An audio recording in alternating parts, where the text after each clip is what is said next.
Hello, Gemini, to your timeless, the love variant reading, where anything and everything is possible in regards to being single, partnered, married, or divorced, karmic or divine. Anything can come up within a reading. So just bear that in mind for the continuum of this reading. Also, if you're here for your Gemini being in your sun, rising, and or Jupiter position, you may find that these messages may resonate more. However, if you're here solely of, let's say, your moon, Mercury, or also a Venus placement of the sign of Gemini, you may find that this reading may not hit home as much. So in that case, you might be seeking emotional redemption that this reading may not provide. To check over my sister channel, which the link can be found in the description box below. All right, Gemini. To know that past, present, and future energetical timelines could always come forth within a reading, use your discernment to take all of that which resonates with you, and as you leave the reading behind, to leave the rest that doesn't belong to you with it. Gemini. I'm getting a lot of Cancer energy. This is like the second or third time that I'm trying to record for you, and I'm getting very confused. Am I reading for Gemini or am I reading for Cancer? So there could be a huge influence here of Cancerian energy in your current energetical focus or environment. This could also be that you're embodying a lot of Cancerian energy, which could mean that you're trying to understand the emotional how can I explain this? Emotional gratification of trying to define what unconditional love is for yourself and how it shows up for itself in your life, if it does, if it's nurturing, if it's eternal.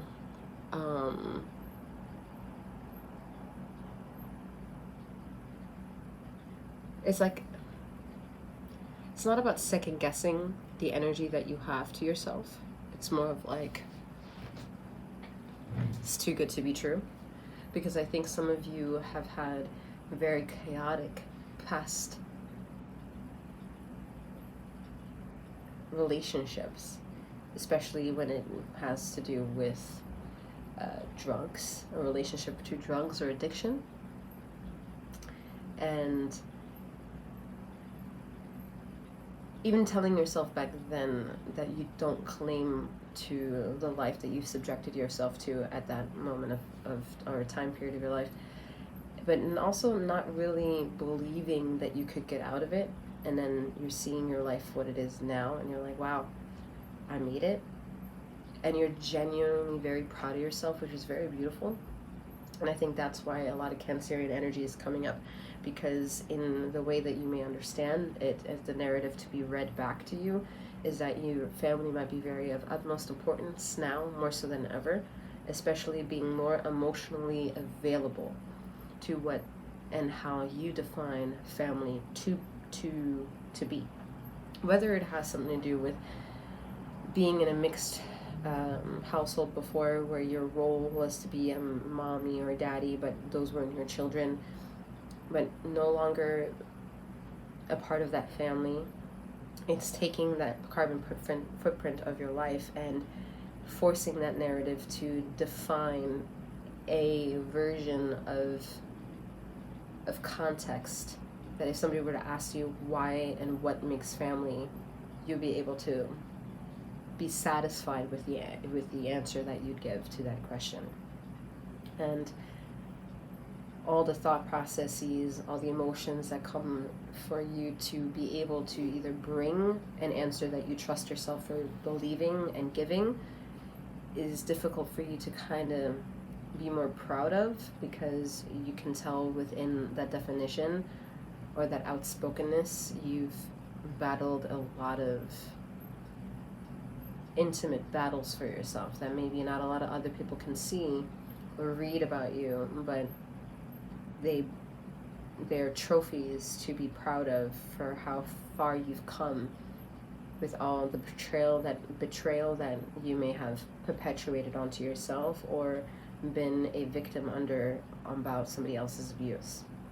And being able to be in this time and space of now, and that mental aptitude is refreshing for your energy to have succeeded, or to see the silver lining of an end to come of all the things that you've gone through already. All right, let's see what is going on in regards to what the love rate variant wants to talk about. Yeah, look at that.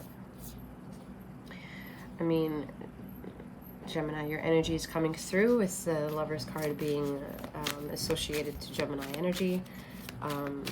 And again, that familial structure is coming through here with a Four of Wands energy, that Cancerian energy.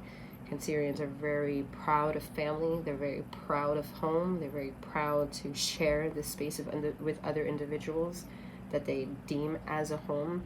So you're really in that trying to understand the emotional parts of you and not denying them for a change, which again is very refreshing to see for Gemini happening at this time.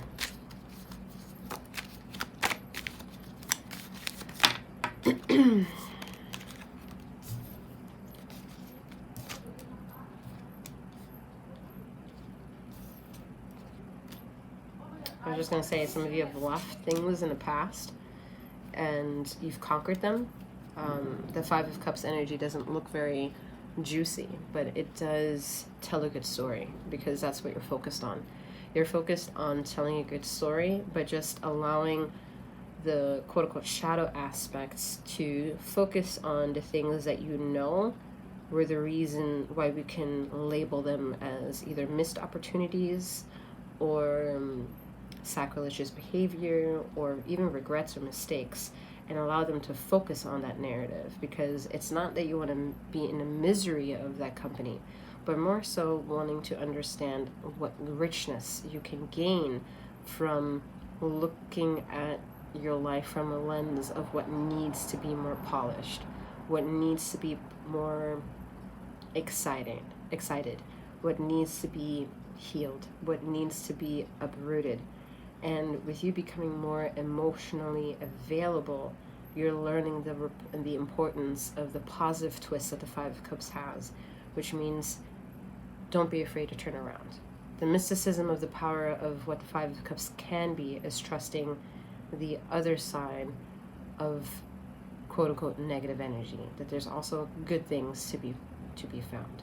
And that is with trust that gets justified through relationships over time, relationships with self, losses, gains, and isolationism at certain points. So there have been times in your life where you've been so isolated that you realized the isolation is a form of peace, but doesn't bring forth any excitement or thrill. So understanding that perspective allowed you to jump timelines again and get you back into the acclimatization of things. Try to take yourself more seriously in your life. Do a little bit of healing, a little bit of self-focus, self-care, to be able to perpetuate that battle and war that you have within yourself, whatever they may have been all up till now. And those are all great accolades to see as to why even the negatives right now could be very refreshing opportunities, because you have new perspective, new insight, new growth to bring not only to yourself, but that of which it is that you love, and the connection you'd like to have and maintain.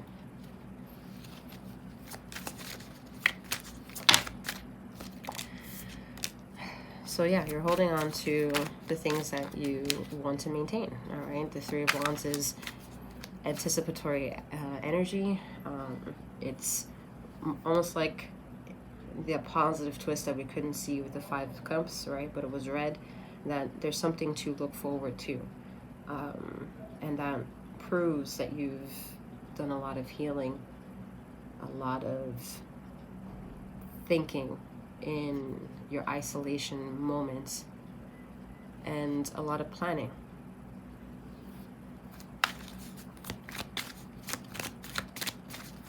Some of you are afraid to get back into the bedroom some of you are just afraid to go back into the bedroom and be romantic again. Some of you are having a difficult time with that, finding your footprint and trusting love again, trusting partnership, trusting that narrative of what unconditional love is. But you feel it with something, and that most likely could be a pet or a relationship that you have with a pet here, right? So trusting that and seeing that beauty allows you to trust yourself that it can be found in human form too. And as self-deprecating as that thought could be because of all the shit that you've gone through in the past, you're also admitting to yourself that these are self-sabotaging elements of thinking, that when you do go into the pocket of trust, there is a huge fairy tale and imagination and truth of knowing that paints a beautiful picture that ultimately you can trust something bigger outside of than yourself. And that story is an intriguing story because it's inevitable, it's mystifying, it's powerful, and has zero care to how you define your life. It's just consequential to choices. And since we don't know at any given moment what is the real demise of or transitioning of something or someone's resurrection, we can only assume that the inevitable is present at all times. And with that sort of awareness brings you in a different level of epiphany of being grateful for a day, because without you having to wake up and being grateful, you just see it as a day. And the point of highness within a day is to reach a grateful aptitude. But that grateful aptitude, you don't need to achieve to still have a day. And dancing with that frequency of groundedness will be better for you to secure any anxiety that you have and to trust relationships to come, because you can trust yourself for the things you've already conquered up to this point. And within the relationship that you may be in now, with the one that you feel the most self with, you're learning how to just show up and prove that not only have you experienced that before, but you've come out of that experience less injured and unharmed. And because of that, you realize, oh, that's true. I did grow, and I'm growing and healing. So I'm not growing and getting worse. And that's what it means to break away from self-sabotaging elements and then realize how you can change the narrative within your own mental wellness to become more secure with what it is that you most desire and what it is that you can give and offer.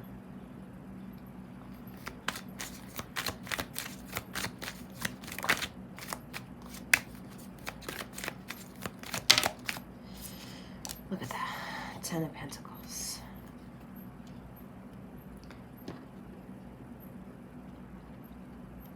Very clear. The abundance is there. The security of what you've always wanted is right there. It's right in the present moment. It's just about making you understand that it can be found in a narrative that you feel lost in.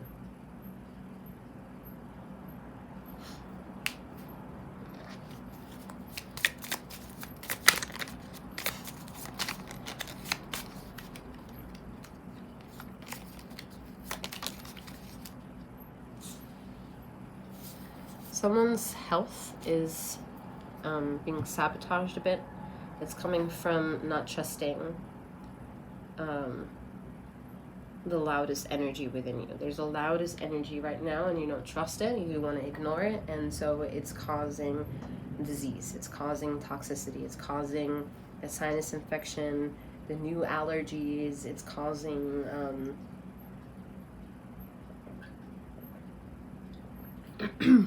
It's causing being tossed from one person to another and never being satisfied with that quote-unquote professional has to say. And there's something, it's like a cloud hanging over you. Then let's say if you were to get a past life regression, or even just, let's keep it, just say past life regression, it will kind of like be the as above, so below, as in, so without epiphany to what may be needed to understand whatever else may not be understood within this reading or this energy field. All right, 10 of Cups is saying that the emotional connections that you have are fruitful. All right, that makes sense with the overall connection of wanting to build a narrative within yourself that lets you fight for the fairy tale that you want to live. This is a great energy. This is constantly wanting to heal, wanting to feel, wanting to inquire about good medicine versus bad medicine, wanting to understand the difference between holistic measurements of healing and medical notions of healing, and when to mix the two, how to mix the two, how to preserve and honor indigenous healing, but also mainstream it a little bit for modern science, and just making it be an overall eclectic life, because, well, there's too many different perspectives and too many puddings to choose from. And your mind is overactive in knowing that, but the overactivity is allowing you to build pretty strong relationships. And that has a lot to do with, again, the past that you were in fighting to understand your light, and now your light is making you understand your darkness. So, well done. Well done.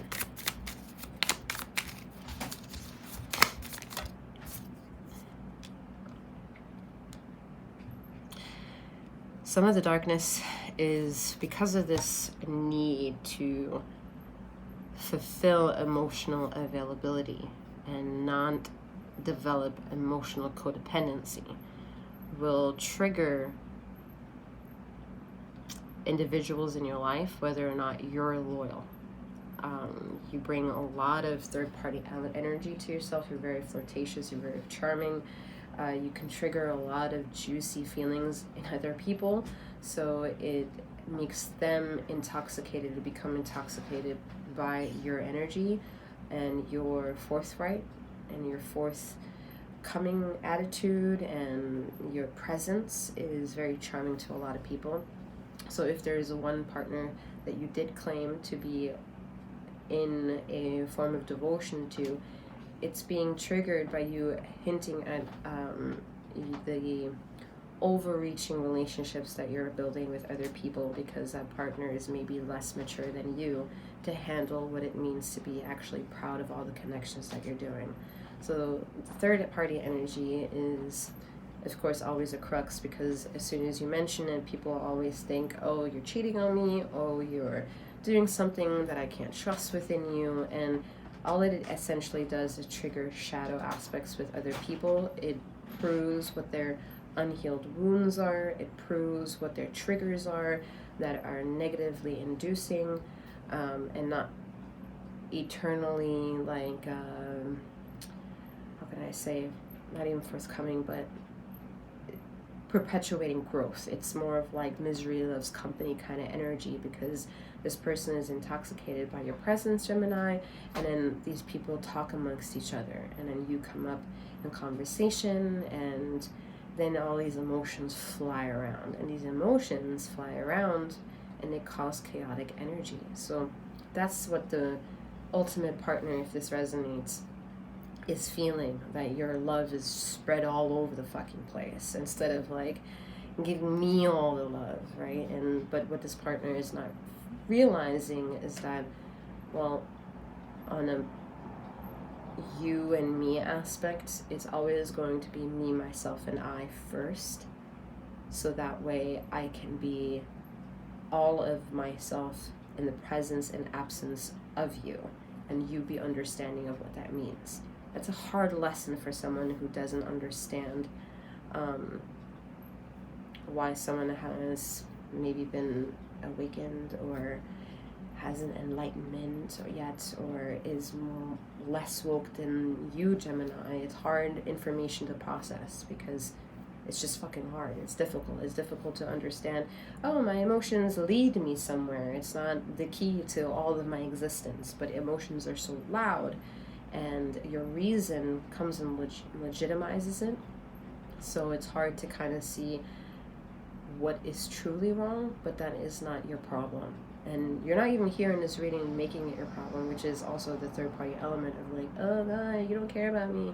It's not that you don't care, it's that you're above the narrative and you won't allow other people's illegitimacy to not legitimize where you've already conquered all your battles, which is a power move. It's an absolute power move.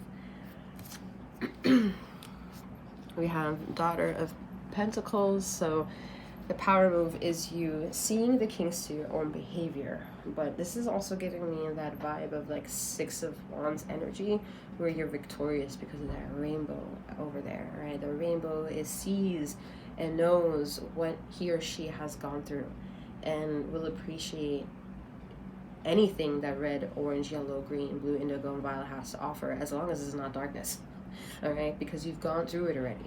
And so whatever vibrates with you, which you can control, you're going to chase.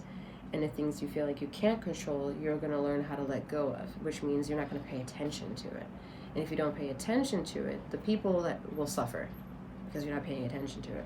But they realize that it's an illusion to them suffering and thinking that you're absent, right? But then you're like, I'm never going anywhere. And that's where you're more mature. All right, but the reasons why it's not like a king energy or queen energy is because you need to make ultimately a decision with your shadow aspects, what you're gratifying. Are you gratifying a one-on-one relationship? Are you gratifying a one-in-one, a plus-one relationship? You need to define duality within you to understand what the triangle of creation is all about.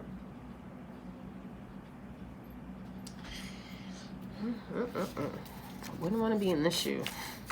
Not in this shoe. As beautiful as it is, I wouldn't. Because it gets very picky and nuanced what third party energy is. Do you love me? Do you not? And it's very karmic driven with understanding of divinity, but not being of divinity. Because if you were of divinity, you wouldn't be ignoring the shadows. Because you understand that light is, well, light, and darkness is the absence of it. So not to fear the narrative of what darkness is or what fear is and love and all this questioning, but to find the reason as to why you are able to have that conversation of darkness and of light, and finding the power of being able to be a living, breathing person and have that conversation. Finding that highest epiphany is so amazing, because then nothing can break it, and you can have an absolute as many relationships as you want because you're honest in every one of those dwellings. And then honesty will keep truth intact, keep desire intact, will keep just a law and order of how that's going to legitimize itself to eternity intact.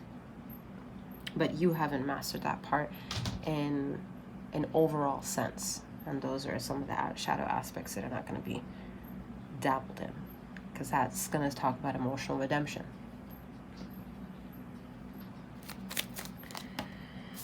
Look at that beautiful energy, and then that fucking death card. All right, so again, you can understand the narrative of light and darkness. You understand the power of being, all right? But what I said, you're not a king or a queen yet, is because the energy wants you to believe in something other than yourself. So the queen is not going to come up. The king is not going to come up. The empress card is going to show up. Be creative. Be creative with the light that you have. Keep creative. Be creative in the darkness that you think you're in, and give birth to something. Give birth to something in this darkness, like literally with the death card. Resurrect something in this darkness. Resurrect in the things that you feel are damning. And you can reach so many accolades, so many enriching epiphanies because you just paid attention to something. But too often than not, there could be a ton of adults in a recess of like a schoolyard, and so many little children's fragmented into different areas of the playground feel at loss because no adult person can actually read the entire atmosphere of the recess of the playground and hold everyone accountable for their overall ethereal presence and safety. That's the problem. That's the overall problem. So since that's the overall problem, narrative of ether had to make it an isolated issue. So it's going to become everyone's fucking problem. And we've understood that now, with the narrative now going on a couple of years now, with where we won't go say, but it's 2020 vision, let's put it that way, all right? And we're all resurrecting ourselves from that. We're all, in a way, finding our individuality and stepping into our own version of Empress energy to create. We're not taking control like Emperor energy and becoming wishy-washy and just cutting up all the laws and rules and being detrimental. No, we're here to run some business. We're here to run our show, to run into things that propel us further into secure roots to what we are. That's inevitable, and that no one can bring death to, and no one can harm us, and that inevitable dance, is even with the narrative of someone dying. Too many times there have been people who seek a reader, they tell them about death happens, and they're like shunning the reader. I'm not shunning that opportunity, because no reader should like be out there and be like, this is going to happen and this person is going to die. That's playing on a narrative that they know a fragile human being suffers with certain questions that are just normal to try to process because we're all human. But every human who's been on the process of trying to define those questions that I'm not going to name reaches answers in certain parts of their life where they realize they may never have the right answer to any of those questions, but we all have the same fucking question. And since we all may have the same fucking question and all different kind of fucking answers, it's relative anyway. So we can hold each other accountable with any kind of song and dance we'd like to, especially if we're going to hear other people's words, or we can reel our shit together and be proudful of the words we're thinking, we're coming up, we're letting go of, we're admitting, and become proud of that. It's a different challenge, and those are different readings, those are different context clues to understand, and maybe you, the individual coming across to my channel, may not like these energies at first, but if you were to follow this a bit more with the Three of Wands energy, would trust why death around you is real, because you only see it as resurrecting yourself into a dimension that offers you sustainable energy. That's all that it is. Anyway. All right, so the beginning may end.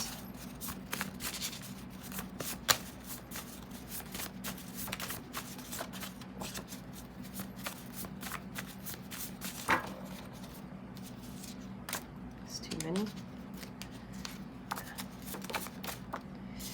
We have, do you need a break? Old traditions. And I'm hearing one more. Your inner nautical compass.